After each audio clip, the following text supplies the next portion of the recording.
Ja imam samo dva zahtjeva koja su jednostavna i normalna. Znači, prvi zahtjev je da mi se vrate moji autobusi i autobusi naroda Srbije. Tako je.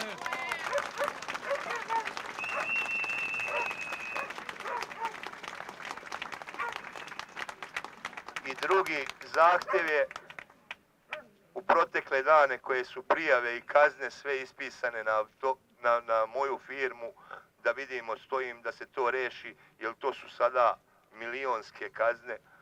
Ja nisam DOO, ja sam jedan prevoznik koji garantujem pokretnom i nepokretnom imovinom. Od imovine imam samo kuću jednu u kojoj živim, koja je moja. Ako se ne bude rešilo, sve kad prodam, pitanje je da li ću moći kazne da platim. Znači, ja sam bukvalno mrtav čovjek. Ali, postoji jedna gora stvar. Ja sam samohrani otac, ja sam svog sina od 2,5 mjeseca odranio. On je više u autobusima proputovao sveta nego ljudi neki za svog života, jer nisam imao ko da mi čuva dete. Celo život sam vukao dete za sobom.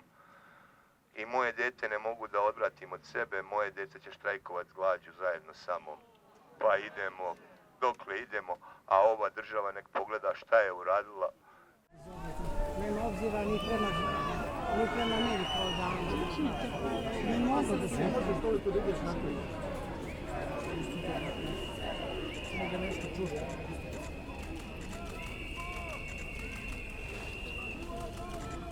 Ja sam možda neko ko ima petlju i koji je izgubio strah 1. novembra. Ja sam tad izgubila i pola srca i pola svega. Znači, nisam ista osoba i nikad neću biti ista osoba, ali ću pokušati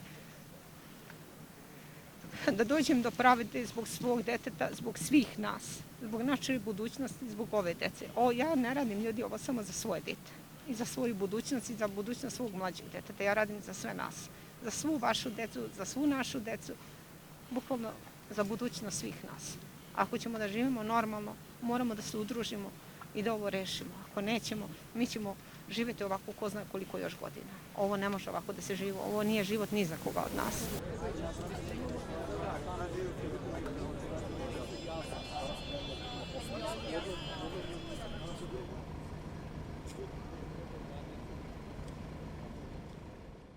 Vidite, ja ako stanem sa štrajkom, mi propadamo. Jer da je moglo drugačije ovo da se reši, nemojte me pogrešno sad razumeti. Zaista hvala mom narodu što su uz mene, hvala studentima, hvala svima.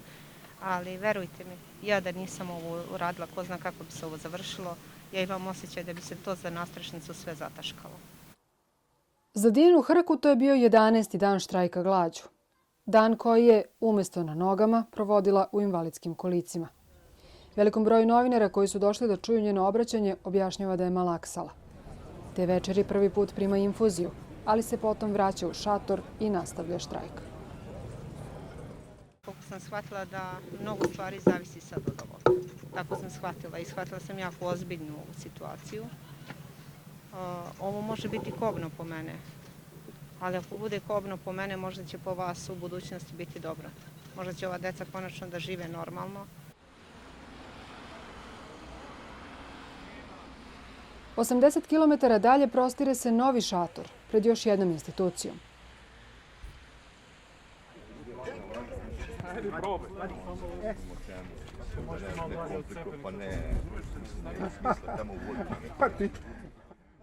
Otac i sin Jačimović ispunjavaju obećanje dato dan ranije. Zajedno stupaju u štrajk glađu.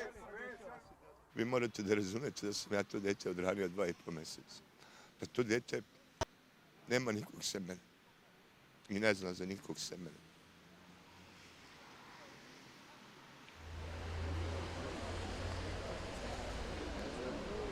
Ja imam još 4 vozača, još 4 porodice su ostale bez hleba u kući, bez egzistencije. Ja nemam drugog. Ja sam mrtav čovjek i ovako onako, pa kad sam mrtav, makar nek se ja sam ubijem, nemoj da me ubijaju oni. Oni me ubijaju na teške načine, ubijali su me, znači, ne znam šta vam rekao, da moji autobusi nisu dobro došli u Beograd, da ja plaćam putarne, da ja plaćam obaveze, da ja ne mogu da uđem u jedan grad, svoj grad. Ja osjećam da je to moj grad, da sam dobro došao. Ne znam, nemam riječi.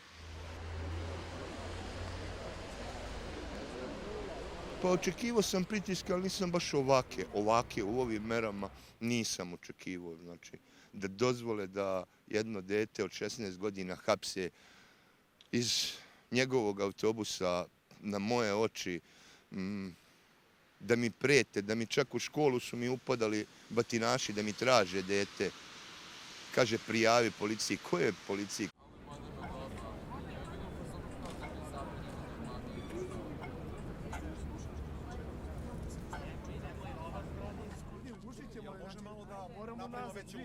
Predsjednik mi je rekao da on nije nadležna institucija za tužilaštvo.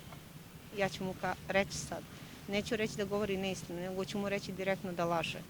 Zato što je rekao, kad izašao s onim registratorima, kad je bilo sve za nastrešnicu, rekao, ja sam je, šta mi možete? Sad mu ja kažem da laže, jer je tad govorio da je on nadležan, sad na jedan puta kad je mene pozvao telefonom, rekao da nije nadležan.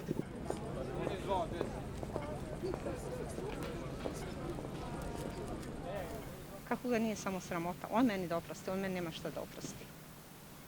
A ja njemu nikad neću oprostiti ovo. Jer taj isti predsjednik, kad mi se to desilo, obećao i on i Vučević, i svi su mi obećali da će svi biti procesuirani. Do dana današnjeg niko. Zašto Zorana Mihajlović nije saslušana? Zašto Maja Gojković nije saslušana? Zašto Dodik nije saslušana? Evo pitam zašto Dodika nikad niko nije pozvao što se tiče nastrešnice.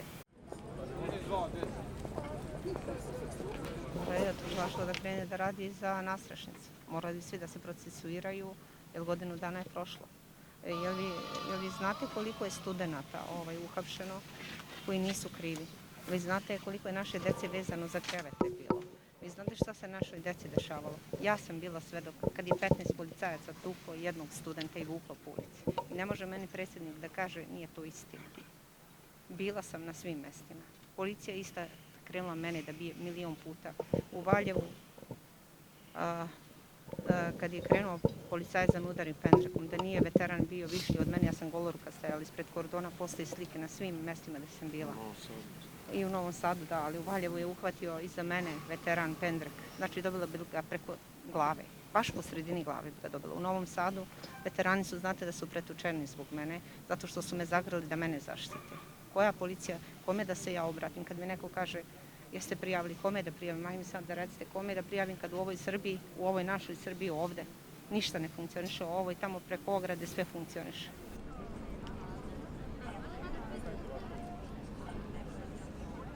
Preko ograde je za deo novinara i građana zabranjeni grad. Sa portirnicom na koje se pridošlice prijavljuju i propuštaju i policijom koja mahom ne reaguje na pritužbe ljudi koji u taj ograđeni prostor nisu dobrodošli. To je mesto sa kog su Dijeni Hrki u prvim danima štrajka odgovarali glasnom muzikom, pa i pesmom Pošla majka da potraži sina. Hoćemo deca da nam rastu, da nam decu biju po ulici, da nam se kriminalci šire, da u jednom parku postoji više municije nego u nekom skladištu tamo vojnom. Da to Srbija koju želite? Je li to da vam ujutru bacaju da prođete da vas ubije neko i da niko ne odgovara? Vi vidite da policija ne reaguje ni na što se dešava to.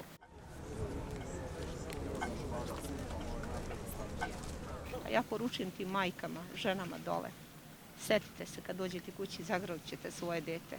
Ja moje neću i nemam ga. I nikad ga više neću ni zagrliti, ni čuti. Neću dobiti taj jedan poziv, tu jednu poruku. A ona će leći, poljubit će svoje dete, zagrlit će ga. Još na mojoj muci će uzeti pare. Samo da pitam te majke, kakve su one majke? Da li one imaju srca? Jesu one majke samo svom detetu i svoj ovoj deci? Jer mi treba da štitimo samo svoje dete, trebamo jedne druge da štitimo. Gde je empatija, gde se izgubilo ljudstvo u nama? Mi smo bez svesti i savesti postali. Mi samo gledamo svoje, izvinite na izražu, ali bit ću prosta, dupeta.